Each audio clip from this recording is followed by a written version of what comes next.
to 180. Steve Savant.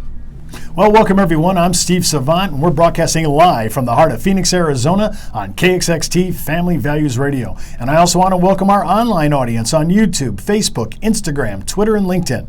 And I want to give a big shout out to Beyond Fear to Freedom, one of the best Christ-centered fellowships that provide a safe and loving community for women in recovery. Just check out their website at beyondfeartofreedom.org. And if you're not doing anything Friday night, go and catch their Friday night meeting. Awesome, I have to say. 5:30 to 6:15, food fellowship and childcare is provided. And after that, 6:15, the guys go in their meeting, the gals go in there. They have their own separate meetings. It's awesome. I really say, listen, if you're going through things and you've been listening to our show for months on end now, you know that we play with some of the people that have some of the most desperate backgrounds and testimonies. And if they can, God can fix them. My goodness, God can fix you. Listen, if you want to write me, my email at the show is steve@180uturn.com. That's steve@180youturn.com. Happy to take all your email. I love the Bible verses you guys send me. It's very encouraging, I have to say. And yes, keep those theological questions, not coming. Steve doesn't answer those. Way out of my league, past my pay grade. Today and all this week, we're featuring Tracy Kovach's awesome testimony. Again, if you want to hop out to the internet, TBN did a whole thing on him, several other shows, America's Most, what was it? Inside America's Toughest Jails. They did on that one. They didn't do a whole show on me. They just had zoomed in on my white power and all that. Yeah, and by the way, I love this how the press talks about white supremacy. Like everybody that was born in Europe, is a white supremacist. Let me tell you, we've been in seg yards where that really is the case, right? And it's a small fraction of the society. They're making it out to be way bigger than it is. All right, now, Tracy, welcome back again. Thank you. And again, when this show finishes out on the radio, watch this show in chronology. If you missed Monday, Tuesday, you missed a ton. So I just ask you to go back out and watch it in order. If you say, man, I really needed an uplifting, I need to be edified. Man, these testimonies are blockbusters. How could any atheist or agnostic sit there and say there is no God? Right. Right? I mean, honestly. I used to say it all the time. I used to say I was God. Oh, well. I was wrong. There's a God and it ain't me. Oh, it is you. No, you weren't God. You weren't even son of God. Yeah, no, I was out of control. Well, let's talk about what I call the Jack in the Box episode, okay? Yeah. Let's go ahead. All right. So we were out robbing people one day. We were in a motel next to Disneyland, and there's a whole bunch of us, and everyone's trying to act like they're all bad and big, and let's go. We're gonna rob somebody for some money, and I'm like, man, whatever. I told this guy that was with me, come on, let's go our own way. So we're all gonna go rob people and then meet back up at the motel. That was like what we did. So this is back in 1990, I want to say. The day of the pagers. Yeah, right? We had pagers, yeah. So we found this guy. So we were supposed to be looking for this guy that he said was dealing drugs, and we're gonna stop this guy from dealing drugs. So we actually pulled up on a Jack in the Box, and he goes, there he is right there. So I'm like, cool. It's like 2 in the morning, right? He's sitting in the drive-through Jack in the Box. So I get out of the car. Me and this other guy get out of his car, and we go jump right in this guy's car and sit in his car and tell him, hey, check it out. You're going to pull through this Jack in the Box. You're going to give us all your money and all your dope, and then you're not going to get hurt if you do that, and you'll be on your way. So we take his pager, we take his money and his drugs, and we get back in our car and leave. Now we go back to the motel, and we're answering all these pages that are coming in and calling these people back because he's a drug dealer, and we're saying, yeah, we'll get your drugs. So our plan was to rob these people as they come to get drugs from us, right? So we get a page from somebody, and we call it back, and it's the lady that owns the car that guy was driving. And she's like, you know what? I heard that you guys took that his money and his dope. That car he's driving, he owes me $1,000 on it. So if you guys get it back for me, I haven't been able to catch up to him. If you guys get it back for me, then I'll pay you for your trouble. I'm like, all right, cool. Let's do this. So we go find the guy again. He's sitting in front of a stop-and-go store. It's 3 o'clock in the morning. I walk up to him, and now I had taken a gun from him earlier. I walk up to him, and I have the gun down low. And he's sitting out in front of the store with his door open, and I walked up to the car. He's the only one in the parking lot. And as I start to tell him to get out of his car and give me the keys, an Anaheim police officer pulls up, a lady, a female sergeant. And I told him, if you make a sound, dude, I'm going to shoot you and shoot everybody. And he just kept quiet. I put the gun in my pocket, and I opened the door for the lady. Went in the store. I bought a pack of cigarettes. She bought something. I opened the door for her on her way out, and I watched her go around the corner and leave. Went back, took the car from the guy. Now it was all a setup. So the girl set us up. So I wasn't smart enough to see it, but so she actually called the police. They got me for armed robbery, carjacking, which was a big thing back then. That was just coming about back then, and they actually offered me 11 years, but then she lied about everything. She came into court and told the courts that I robbed her. I never even seen this lady before, and so they found out she lied about it, and they dropped the charges on me. But I still got 16 months in prison for violation. What state prison was that? That was Avenal. Avenal. At that time. Now, when you went there, your first day was, I can only say, monumental. Yeah. The minute we walked in there, all my time been to Folsom, Soledad, Solano, always on the 3-yard or a 4-yard, because I had escaped, so I was in closed custody. So now I ended up in Avenal, which is a 2-yard, and I'm with a friend of mine, and I go, hey, my friend of mine's little brother, and I go, hey man, check it out. There's no gun towers here, so it's a green light on everybody. We're just going to take everything we can from everybody. No one's going to shoot us. The minute we walk into the gym, everybody lived in the gym. Walked in the gym, and I wasn't trying to beat anybody up that day, and I just walked up and I asked this guy if I could have some cigarettes and some coffee, and he stood up and looked at me and cussed me out and told me, you ain't getting nothing. I hit him, boom, and we just started fighting, and everybody started fighting, and the cops came in and took me to the hole. So that was your first day? That was the first day I was there. How long were you there? In the hole, I was in the hole for 2 weeks. Then they put me from the hole back to what they call the bad guy yard, and I started fighting, beating up everybody on the yard. The cops started loving what I was doing because I'm just beating people up. The cops would actually come to me and go, hey, that guy, he's got a lower bunk chrono. You're the only one with a lower bunk. And I'd go, you want my lower bunk? And the guy would be like, oh, I don't want it. You're good. I would beat people up. The cops would tell me that somebody was messing with somebody else. I would beat them up, and the cops would throw me illegal Walkmans and all kinds of stuff. It was an interesting thing. Almost started a riot with other races on the whole yard. It was an interesting time. So. But you got out of there, though. I got out of there in '95, and I didn't want to be in California anymore. My 2 brothers were out here. I came right on a bus from the yard that time and came right here to Arizona, to Mesa. Okay, and when you got here, same stuff though. You're hanging. Same thing. I beat up 7 guys in 1 week. For no reason at all. My brothers backed me up when the sheriff showed up and told me that they swung at me first every single time. And the 7th time, the sheriff said, if we have to come out here one more time, I'm like, what are you talking about? One more time? It's been 7 already. So I didn't know where I was at. I see people walking around with these big old guns on their side. I'm like, where am I? The Old West or what? Arizona. Yeah. So I ended up getting drunk with this one guy I met and took a gun from him, ended up shooting him with his own gun. Tried to turn myself in for that, and they told me that he lied to them and he should have got shot and told me to go home. So wow. Yeah. So I don't know. I was like, wow. And how old are you at this time? Oh, I was 29 when I got here. 29. So, wow. Yeah. Now, when you're talking about being here, you're with your brother. So my older brother and my younger brother. So. Yeah, so we were getting drunk all the time. And so everybody's involved in this now. Your 3 brothers, 3 guys are. Yeah. So I decided, you know what, I didn't know if I could hold a job, so I started working out here. I drove for a tow truck for when I first got here, just to see if I could hold a job. I'd never had a job before, and I wanted to do something different with my life. Now, mind you, I never knew anything about Jesus, God, nothing. I always said I was God. So that was not even a thought in my head. So we get drunk one time, my brothers and we get drunk, and we're at the Salt River, and that's the last thing I remember. And the next thing I remember, I'm waking up at my house, holding my side, and look, and I see the kitchen tables halfway through the wall, and my brother standing over by the stereo, smiling. And I calculated, I thought, okay, well, you hit me, so we're going to fight. I ran over and I hit him. I had a collection of daggers on the wall, and when I hit him, he fell down and got back up, and he grabbed a dagger off the wall and stabbed me 7 times, twice in the arm, twice in the chest, 3 times in the back. So you have to go to the hospital for I this? did. They airbacked me to the hospital, and they tried to get me to press charges on him. Detective came in there and said, yeah, your brother stabbed you, and my alcohol level was like ridiculous. We were pounding Bloody Marys all day.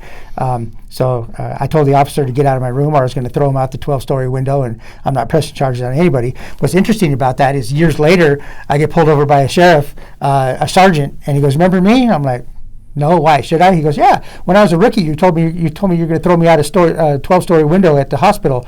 I was like, needless to say, I walked home that night. He towed my car and everything and made me walk home. But isn't it amazing, though, that our officers are put into some serious risk out there. Yeah. I mean, if you don't understand that by now, listen to my show. Yeah. I mean, you should have the highest respect. Not everybody on the police force is golden. I understand that, but the vast majority are just doing their job, and Yeah. I salute them. You got my honorable praise. So you're doing the taxi thing. Yeah, I started driving a taxi. Yeah, Driving a taxi, and you're still selling dope. still selling dope. Yeah. Would you classify yourself an alcoholic by now? I mean, you told me you're A slamming. drug addict and alcoholic. Yeah, I mean, I was never. To me, in my head, alcohol was never my problem. But here's the problem with alcohol for me. I would get out of jail and start drinking, and then alcohol would always lead me to drugs. So meth was my problem. But yeah, I was an alcoholic, drug addict, and all that stuff. So. But when you came here to Arizona, you were looking for a new thing. I was. You were maybe not go straight, but something new. Right. And I didn't want to go to prison. I didn't want to catch a third strike in California and go to prison the rest of my life. So that's why you came here. Yeah. Well, when I think about all the activity, and we cannot cover it in this show. And think about this, we're a 5-day-week show. We can't cover it. That's the time where I think it's time Tracy's going to have to write a book. It's just too much. Yeah. But I want to encourage all of you. Listen, first of all, give the police officers a little kudos when you see them. They're going through, these guys run them through the ringer. And when we come back from this break, we're going to talk more about Tracy's story. And I know by tomorrow, when we get to conversion time, I call it Holy Thursday, you're going to appreciate this next segment even the more. We'll be right back after the break.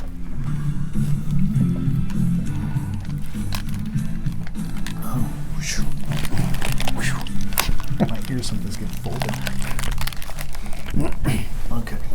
You know the road to recovery can be difficult, but you don't have to travel it alone. Every Friday night, like-minded women gather together to share a meal and their stories how they broke the destructive cycles in their lives by the power of God and moved on to a new life in Christ. For more information about I think we're Friday around nights, here. just go out to their website. I think we're right around here. I think. If you can't get to BFF on Friday nights, or you don't live in the Phoenix area, you can stay connected by Just make sure we get that where they ran the armored car. Oh, yeah. It's got to happen now. Track with them online. Just sign up today on BFF's First- website at Beyond. First, what happens though is I end up getting shot in the throat with a 9mm. So Let's open with that. Let's open with that. And their biblical videos will overhaul your thinking, your identity, and your future. They'll keep you encouraged with some great insight and biblical truth. Just friend them on Where Facebook. is that? Go out to their The website shot. at beyondfeartofreedom.org. BFF, where you might just discover best friend forever. Well, welcome back to 180. I'm Steve Savant. And again, I'm with Tracy Kovach. We're listening to his awesome story, and it's day 3. I mean, I'm looking forward to tomorrow. I mean, sometimes it's so bad, you just go, please get converted. Please find the Lord, and it's going to happen tomorrow. But today, we're going to finish our story, and you've used knives, guns, and now all of a sudden you're getting shot. yeah, Right? I mean, what's with that? I mean, this it's guy. Arizona. I mean, we're in Arizona. Everybody's packing. Everybody's packing. I robbed people for years in California. Never got shot, stabbed, beat, nothing. I come out here, man. And I'm robbing. I didn't come out here to rob people, to rob drug dealers. But when I met this girl and she introduced me to all the tweakers that they call out here, and I seen just in East Mesa just all the. They were just running rampant. There was kids all involved in everything, and there was just nobody cared about nothing. So I decided I was going to start just taking out drug dealers. I actually took out 65 drug addicts or tweakers and took them out of business here in East Mesa. And that was a daily process. I was daily running around robbing people, getting shot at. But then you got shot. But then I got shot. Yeah. So in 2000, so this guy was a friend of mine. All right, so we used to drink beer together and we would throw darts together. And he was a construction guy and he started selling meth, and he would sell it to anybody and for any reason. And I started telling him, look, I don't care if you do meth. Just don't. You're selling it to kids and trading it for food stamps. And I go, listen, dude, you're not a drug salesman. You're a construction man. Go construct something. I go, listen, don't be selling drugs. I don't care if you do them. It's not my business. But don't be selling them to anybody. He started getting mouthy and telling me, well, who do you think you are? And that's when I would tell him I think I'm God. And we went back and forth, but we still played darts and drank beer and would have these arguments. And he kept selling drugs. I robbed him 4 or 5 times, took his drugs, pulled guns on him, took his drugs, and kept telling him I took his gun, cabinet, his hot rod, his boat, everything. I just kept telling him, look, as long as you keep buying stuff with your drugs, your drug money that you're selling, I'm going to take your stuff from you. Well, like the 6th time I went to his house, he pulled a gun on me. And I laughed at him. And I told him, now that you pull a gun on me, you're going to have to kill me. You know that, right? Shot me right in the throat, 9mm. Wow. The bullet went right through me, blew out my shoulder blade, and it spun me around, stood me up and spun me around. And I ran for the back door. I knew I was hit somewhere. I didn't know where. I was dazed, and I stopped it and by the back door and turned around and looked to see if maybe the gun went off by accident. And he was messing with the gun like this and looked up and seen me shot again, and the bullet hit the wall. I thought, I guess it wasn't an accident. And when I turned for the back door to run, blood squirted out of my neck because he hit my jugular vein on this side. I stuck my finger in a hole and kept on running. He was still shooting at me out the back door. The police came. One of the neighbors called, a guy that was jogging actually called 911. I'm bleeding all over the place, and they air vac me again to the hospital. Then they arrested me for aggravated assault because he told them that I was a robber. He was a good Samaritan, and I went to rob his house. And because of my reputation that the police already knew, they just figured that was true. So I was sitting in jail with a $50,000 bond. So Well, after they put you back together. After they put me back together, yeah. All right, so you're sitting in jail, and you're going nowhere, right? Yeah, right. And you go. What was your sentence? What was your sentence that goes to prison now? So now they end up dropping the charges on that one. Wow. But I keep having multiple police contact over and over again. Me and the sheriffs were playing cat and mouse every single day for years. I'm getting busted with stolen merchandise and stolen property, and just on and on. Just all this drugs being done. When I catch my first sentence out here was for I forget what it was even for out here. But in 2001, I went to prison the first time here. I didn't know anybody in prison here. I didn't know anybody here. But when I got to prison, everybody knew who I was. So, when you came into prison, was this before or after you had this episode that made complete news coverage in Phoenix when they came and assaulted your house with an armored vehicle? So that was before that. So that was in 2007. So for the next, after I got shot, then I pretty much isolated myself in the house. The police were after me. There was a 250-page police report. 150 people told on me. I didn't even know I knew 150 people. Said I was extorting them and robbing them and all this stuff out here in East Mesa. So then I was still playing cat and mouse with the police, and I would make fun of them and tell people, they passed me and they missed me, and I'd have warrants and all this. And 2007, they decided they weren't going to play anymore, and they drove an armored car into my house. So an armored car.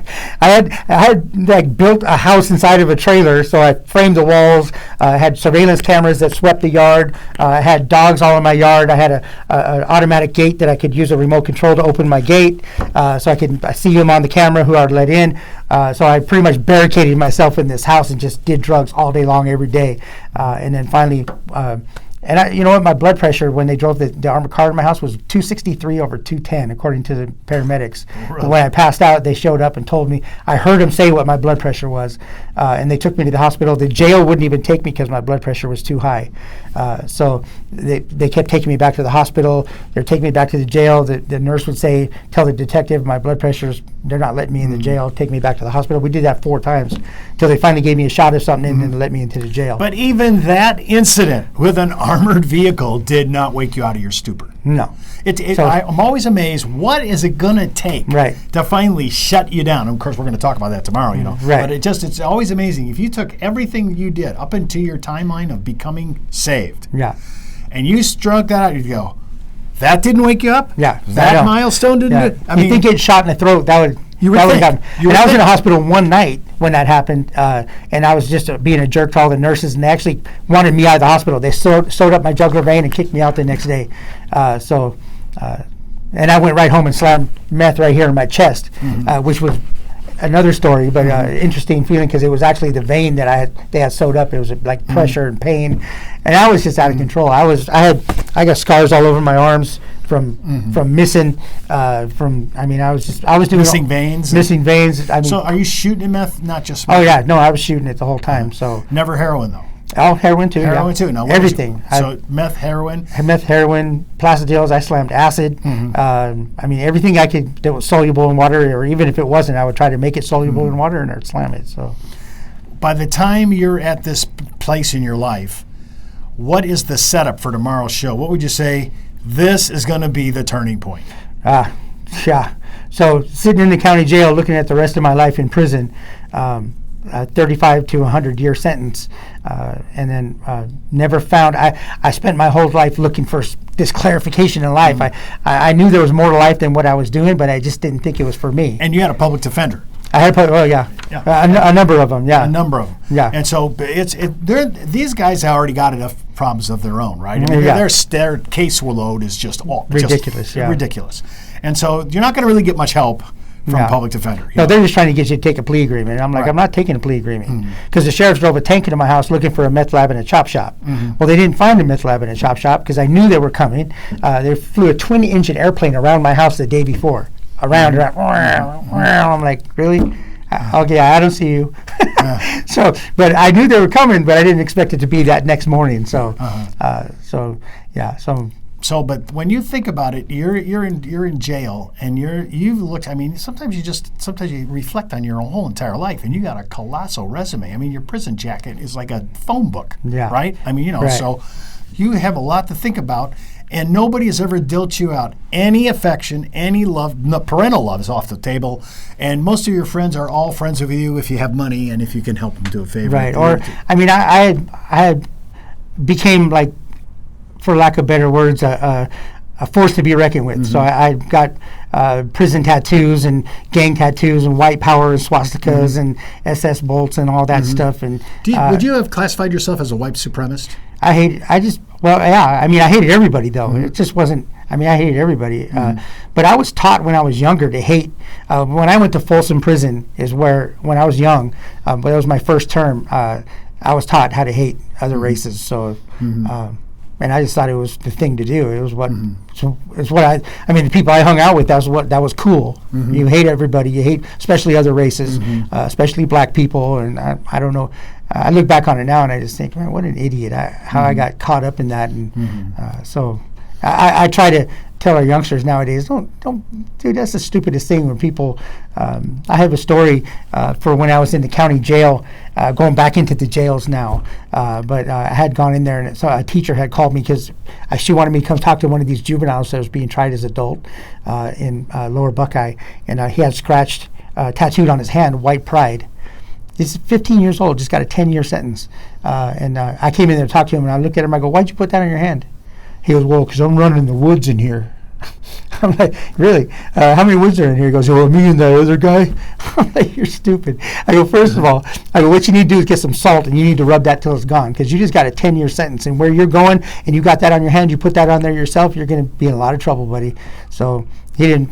I don't know whatever happened to that kid, but I tried to explain to him. Just one quick thought. You know, I've been in death row, prison, maximum security in Mexico, in the worst prison I've ever been in life. But juvie hall, in my view, is the toughest place to minister and volunteer in. Yeah, would you agree with that? Yeah, I was actually ministering to the juveniles when I first got approved to go back into the jails and do ministry. But I was doing the juveniles, and they're tough because you can't tell them anything. You can't tell them nothing. And they wanted to be. I want to be like, I want all those tattoos, and I want that life, and I want the. I'm like, no, you don't, dude. Let me tell you stories. Let me tell you some stories. You don't want that life. When you came in, you know, when you're sitting in jail, are you in a dorm or a cell with another guy? I'm in a cell. So I was in 4th Avenue, maximum security, when they first drove the armored car in my house. So that was when Inside America's Toughest Jails came in, and I don't remember. So, but I slept for 3 weeks. 3 weeks. 3 weeks, yeah, because I had been up for around 8 years or something. I don't doubt it. I mean, the physiology issues alone would carry the day. Well, listen, don't forget to check out tomorrow's show. Finally, we get to talk about the Lord and his converting ability. I love it. Listen, if you're not doing anything Friday night, I want you to head out to BFF and check out their Friday night fellowship from 5:30 to 6:15 for food fellowship, and childcare is provided. And the messaging is just fantastic. Just go out to their website, Beyond Fear to Freedom, and pick up all the information. So until next time, I'm Steve Savant.